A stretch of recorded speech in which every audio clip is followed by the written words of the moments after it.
What is up, guys? Welcome back to the channel. As always, a huge thanks for coming back. So today we're continuing working on the OBS strokes. Today is the Centurion's turn. So what I've got in plan for this thing is I really want to flush the whole cooling system on this thing and replace the heater core on it.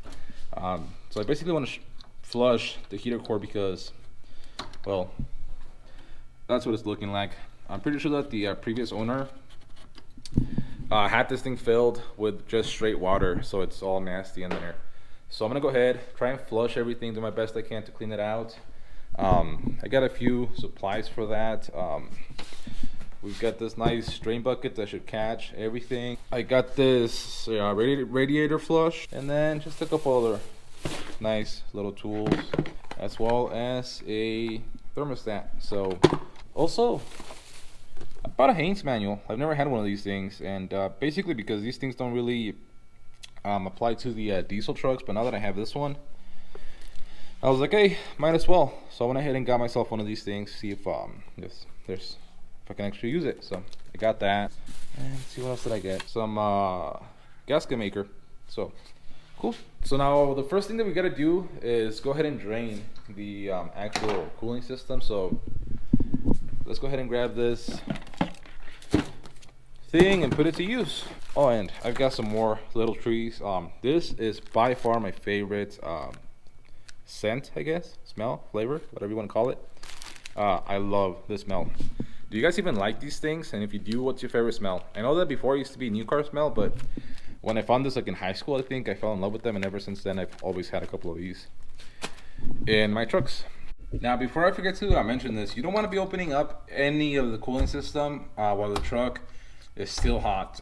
This truck's set overnight, so everything is nice and cool, but you definitely don't want to open up any of this stuff with your truck being hot. You want to make sure that it's nice and cool, because your cooling system is pressurized, and if you open this up, it'll basically throw at you boiling hot water that could really burn you. So just make sure that your truck is nice and cool before you go ahead and open up any of this stuff. Anyways, yeah. So to start draining the radiator, you want to take the radiator cap off, and then it's going to be really hard to see because obviously I never have any light. But on the passenger side of the radiator, almost on the bottom corner, there's like a little valve. You just turn that and it should start draining. So once it does that, just be ready to catch the fluid that's in there. Especially if you have actual coolant in there. You don't want that going all over the place. You definitely don't want this crap going all over the place either, but radiator, coolant by itself, definitely antifreeze. You don't want that going all over the place. So I'm gonna go ahead and get this all drained out.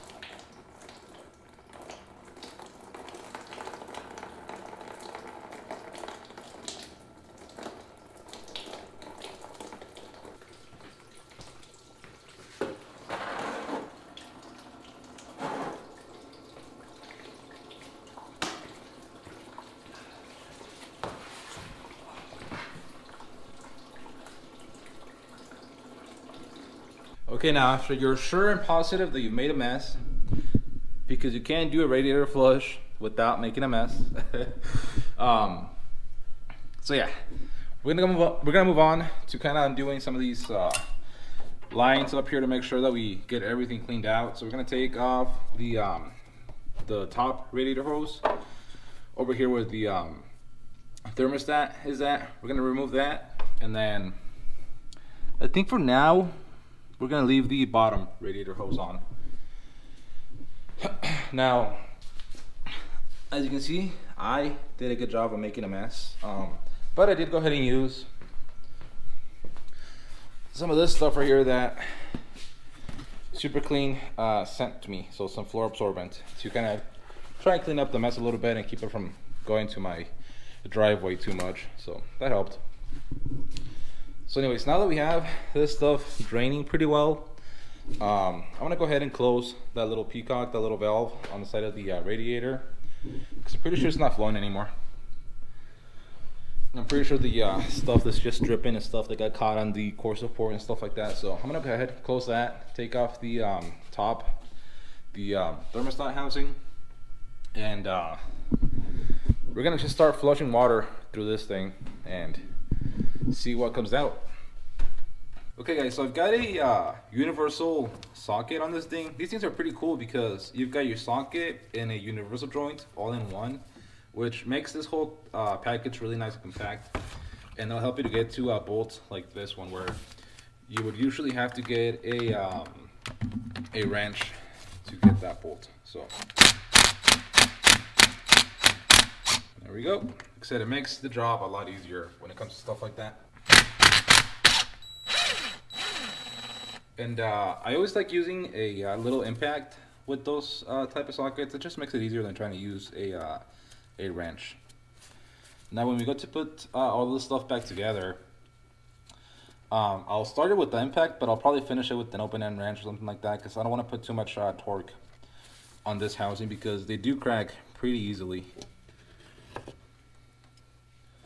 Okay, so we got our radiator hose out of the way. We're gonna go ahead and throw the new thermostat on the thermostat housing. Throw some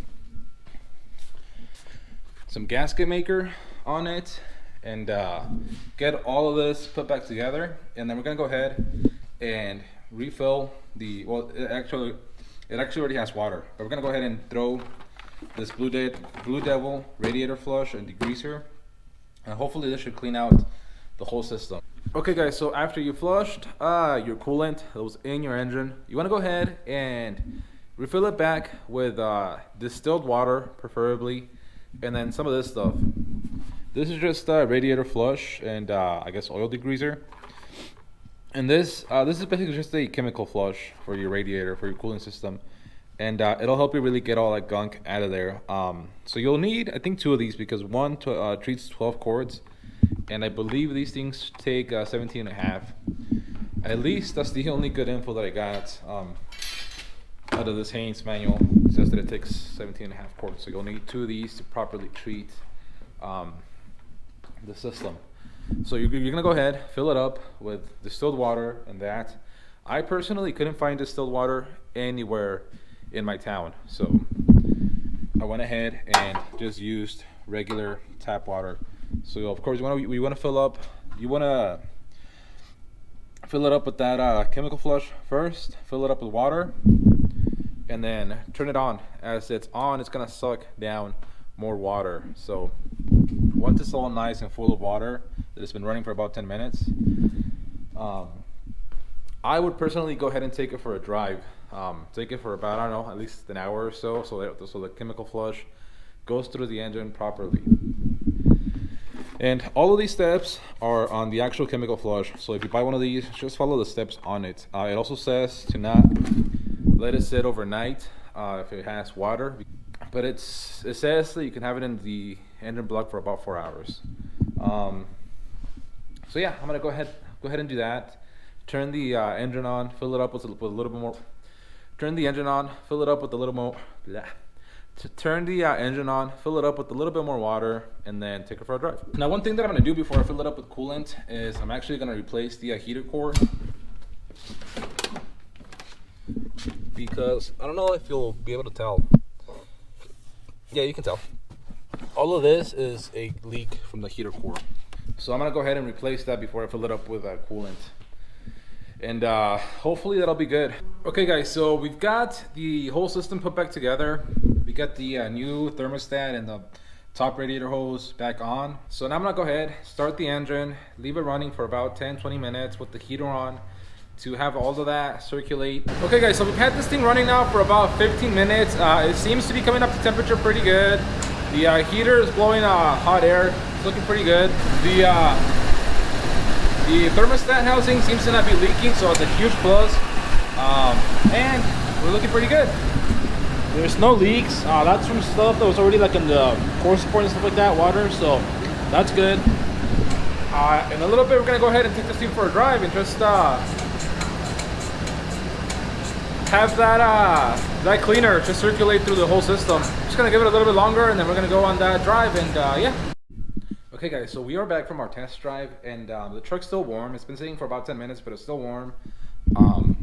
You can feel it in the radiator hose, in the heater core hoses. So we're gonna let it sit for a little bit while longer, but at the very least there's no leaks in this thing, which I'm pretty pleased about. So we're gonna let it sit until it cools down fully, because like I said before, you don't want to be opening none of this stuff with the engine hot, because it could spray very hot water on you and burn you. But what I want to talk about is, in the beginning of the video I said that I thought the previous owner had run just straight water through this thing, and that's why it was so rusty, because I've never seen coolant look this disgusting before.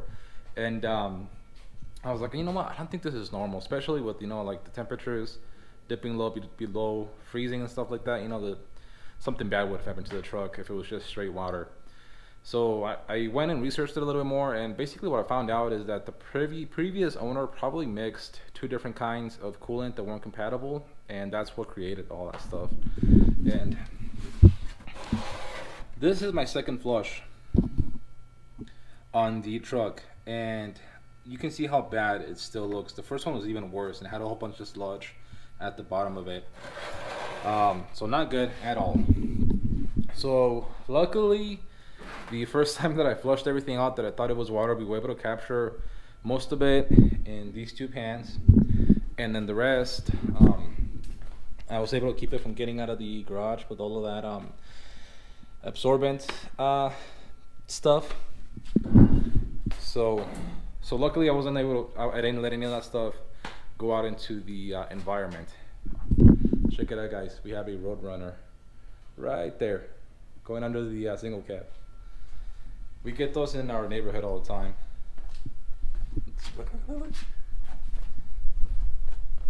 Check it out. That thing's big. He is cool. Hey, bud. Where's the coyote? Watch it out. But yeah, like I said, it was most likely that was the problem with this thing. The truck, though, however, when I bought it, the guy did have a jug of just water in the back, straight water. So I don't know if he had been mixing different coolants and water, or what the heck he had been doing. But that's basically why we want to go ahead and just flush everything, get it as clean as we can. This might take 3 or 4 day times. We might not get this video done in time to post it tomorrow, Wednesday, so we'll probably post it on Thursday, hopefully. But I just want to make sure that we do a good job on this stuff. I did go ahead and pick up another 2 of these bottles to put it once we flush it again, just to really try and clean this thing out. But right now, once I drain it, I'm gonna go ahead and take it for a pretty long drive, about 40-50 miles. I mean, not that long, but longer than the one that I just took it on. And like I said, we'll just flush it until we get at least mostly just clean water out of this thing. At that point, we'll fill it up with our coolant, and we should be good. But yeah, like I said, I'll update you once, you know, we start getting clear water, because I don't know how many times this is going to take, and I don't want to bore you guys with a whole bunch of just rambling like I'm doing right now. So like I said, I'll check back in with you guys once. I feel pretty good about this process. Well, actually, before we put the coolant on, we still have to do the heater core.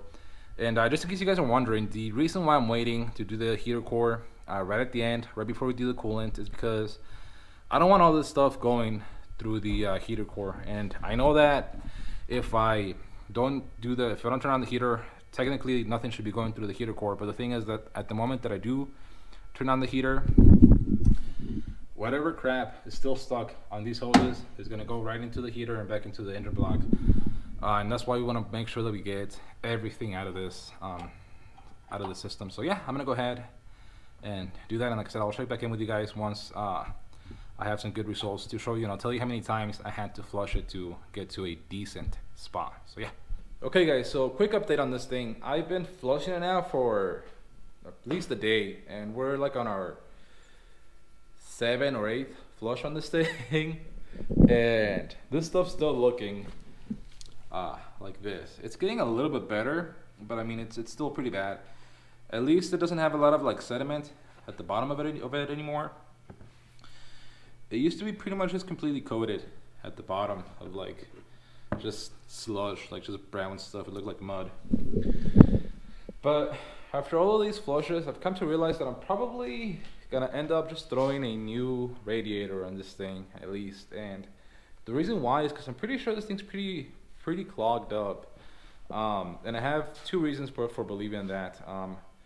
One, like I said, we're at the very least on our 6th flush, and the water's still looking like that. And the main reason why is because this thing's only taking about 10 quarts of coolant. And like I said, from all the information that I've researched from that manual, whatever that I got, it calls for 17.5 quarts of coolant on one of these things. I'm sure that I got all the air pockets out of it, everything, and that's just as much as it's filling. So like I said, that radiator has to be like coated, packed pretty bad with that sediment inside of it. Every time that I drain it, I get, again, about 10 quarts out of this thing. So like I said, I just think I'm gonna go ahead, get a new radiator. We'll take that one out, we'll break it apart, see how it looks, and like I said, hopefully it was the radiator that's all clogged up. So since we gotta wait for that, we're also gonna wait to install the heater core until then. Once we fill it up, like I said, right before we're sure that everything's nice and clean and that we can throw coolant in it. So kind of sucks. I'm gonna go ahead, order up the radiator. Shouldn't take too long to get here. And yeah, again, kind of sucks. I was hoping to get this thing done right now, but like I said, I want to do things right. And like I said, I just, even if I could get this kind of clean, I don't know. And it also makes me think about like the water pump and how the freaking inside of the block is and all that. Really bums me out, and you know, especially now that I was thinking about like doing sort of a build on this thing. I don't know. But I guess, like I said, we'll get the new radiator in, we'll do new fluids and everything on it, and see how it runs. But yeah, kind of sucks. But again, we can't win them all. So hopefully we'll get that video with the new radiator and everything done next week. But yeah, until then, leave a like if you liked the video. Leave any comments down below. Don't forget to subscribe, and we'll see you for the next one.